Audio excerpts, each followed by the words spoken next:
Hello, everyone. Um, so I've just felt like God is calling me to share my testimony, just share what He's brought me through and where I'm at. So I'm gonna keep it pretty simple, just where I was at before knowing Christ, how I got saved, that story, and then just how He's grown me and changed me since then. So, my life before growing up, I grew up in Spokane, Washington State. Um, Grew up with a family, one brother, one older brother, and my parents have always been together. Very thankful for that and not having to go through really a lot of struggles growing up. My life was really good. I had a great childhood and just, yeah, grew up without a lot of struggles, really. And then I went to Young Life in high school a lot. Not sure if you guys have heard of that, but it's pretty much just like they call it club, where once a week you meet up at someone's house or whatever, and you play some games, sing some worship, and then someone gives a message. And so I went to that very consistently through high school and heard the gospel message a lot, just a ton, growing up, but it never really meant anything to me, if that makes sense. I still had my doubts and was just unsure about everything. And then when I went to college, I really just got involved in the partying lifestyle, drinking, smoking weed, just everything that goes along with being in a college fraternity. I was just all in that, and yeah, and that was, I graduated high school spring of 2019, went to college in the fall of 2019.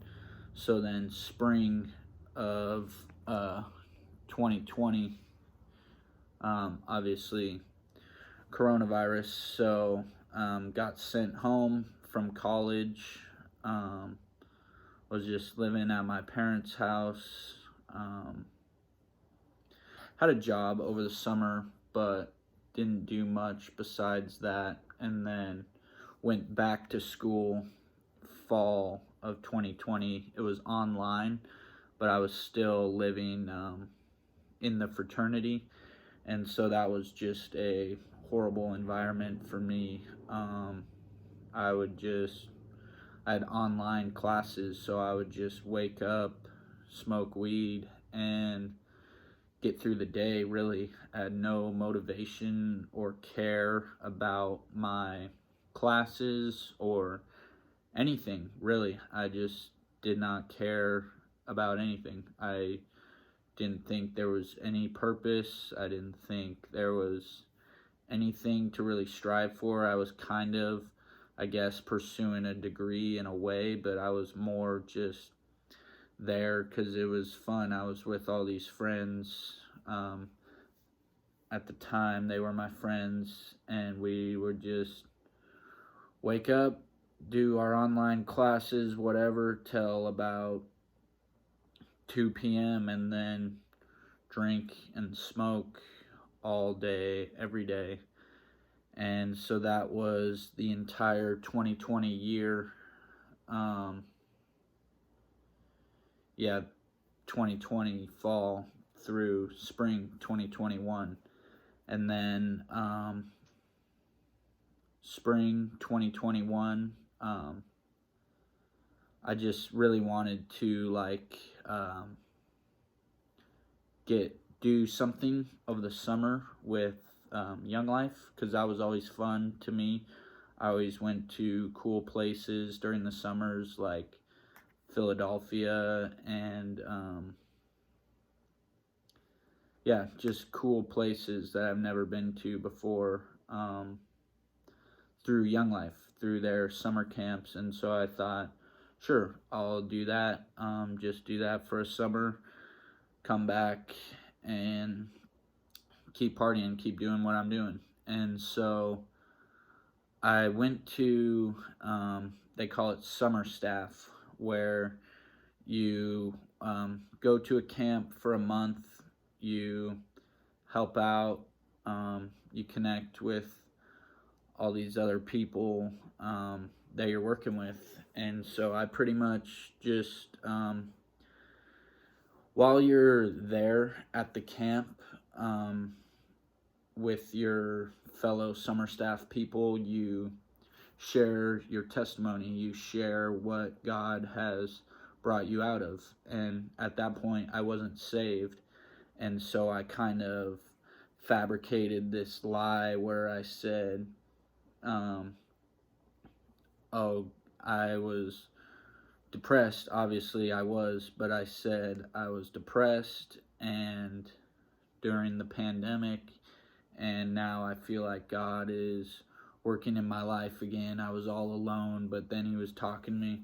I just kind of made up this lie that I could tell to the other people who were sharing their real, genuine testimony, because I didn't have one. I didn't, God didn't bring me out of anything. I didn't even believe in God. And so, yeah, I just created that false testimony while hearing all these other people's real, genuine, true testimonies of how God has changed their life and what he has brought them out of. And yeah, so I didn't believe in God, did this month-long thing of reading the Bible every day, praying. I kind of prayed. I wasn't really sure what that was like. We did group prayer, hearing how God has impacted all these other people's lives. And I got back to Spokane from this camp, and I was in like the lowest part of my life. Yeah, I had a great time at that camp, but I was just depressed. I had anxiety. I was out of shape. All these things. I had suicidal thoughts, drinking, smoking all the time, was just piled up until once I got back, I was laying on my bed and I said, God, I'm not sure if you're real. I don't know if you're real, but that's pretty much what I remember what I said. I said, I'm not sure if you're real. Yeah, that I was just honest with God. I said, I'm not sure if you're real. I don't know what to believe. I don't know what I'm doing here. I don't know anything. I had nothing to guide me. I had no purpose in my life. And I just called out to God, and boom, like that, I felt the move of the Holy Spirit. I started crying.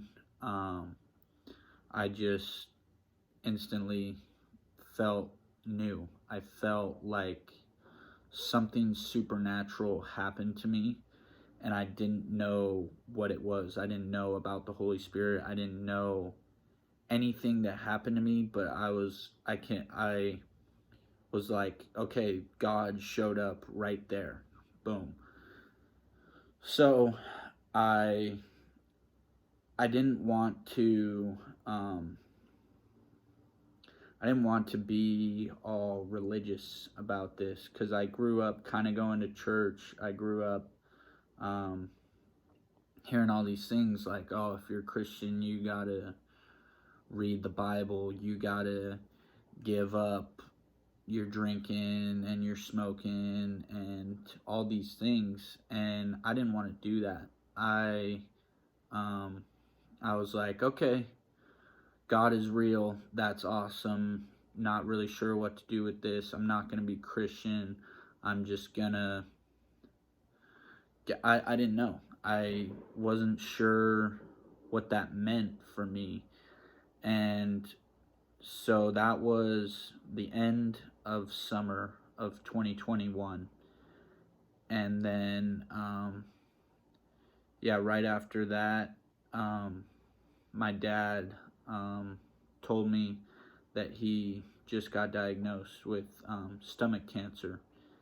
And so that was really hard to hear. I wasn't too sure why God would do that, but I instantly knew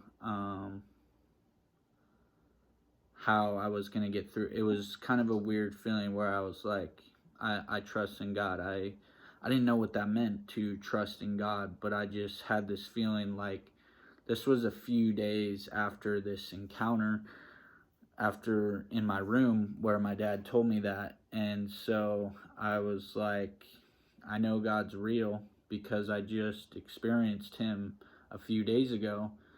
So I'm just going to pray through it. I'm just going to rely and trust that he's got it. That was really hard for me to do just because that happened only a few days ago, and it's like, boom, instantly. So then I went back to school, like a month or so later.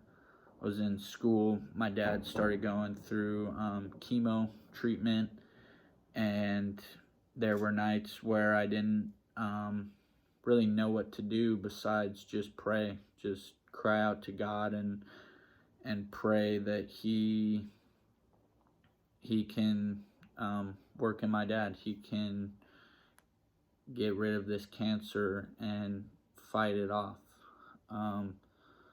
That was kind of the only thing that God and those prayers at night were kind of the only thing that kept me going, kept me just trusting in his plan. And so, I still didn't want to be religious. I didn't really know. I was like, I don't want to do all that stuff. And so it was totally God's timing and his plan, where he just slowly took things away from me. So all I had was these fraternity friends. So I went back to doing what I did, drinking and smoking and partying, all that stuff. And because I had that encounter, but I didn't know what that meant. I didn't have any knowledge I didn't have any guidance or anything. And so I really just started diving into YouTube, just learning about the Holy Spirit, what it means to be saved, how you get saved, all these things. Just slowly learning more and more about who God is and all these things that got me to a point where the next fall of 2022, so last fall, I went to church. For the first time, I went to church on my own, just a small church, and I was there for about a month or so, and just through being in a church community and being with other people, I felt like God was calling me to stop drinking and stop smoking. And so last November, I stopped smoking weed, and last December, I stopped drinking alcohol. Just over time, God got me to that point where it didn't feel like this is religious, I'm giving this up. It felt like a relationship with Christ where he has laid it all down for me, so I don't mind giving these things up. Like, it was more like the drinking and smoking are a hindrance on my relationship with God, so I will benefit from giving these up. I got to that point where if right away I felt like God said, okay, great, that happened, now give up this, this, and this, I would have probably ran from it. I would have ran from God, said he's too controlling, all this stuff, when he knew the plan all along, that he would build that relationship with me where I wouldn't feel bad about giving those things up. And so, yeah, I was at that church for, I'd say, like 2 months, and then I just felt like the church wasn't very, there was no movement of the Holy Spirit through that church, if that makes sense. It was just kind of, felt religious in a way, but it was also God's plan to start me there at this small church, where then I prayed. I said, God, I wasn't sure if I needed a new church, but I said, God, if there is a better church out there for me, if you have a different church for me, show me that. I wasn't sure if that would be like driving down the road, I get this urge to go to that church, whatever it was. But the very next day, my dad texted me and he said, hey, I was riding up on the chairlift with a guy who recommends you go to this church. They have lots of college kids and a good college community your age. And so I started going there in January, and yeah, I've just been growing in my relationship with God ever since. Cracking into the Bible, reading it more and more. I just finished the New Testament, working on the Old Testament now. Just learning more and more every single day, and yeah, that's my testimony.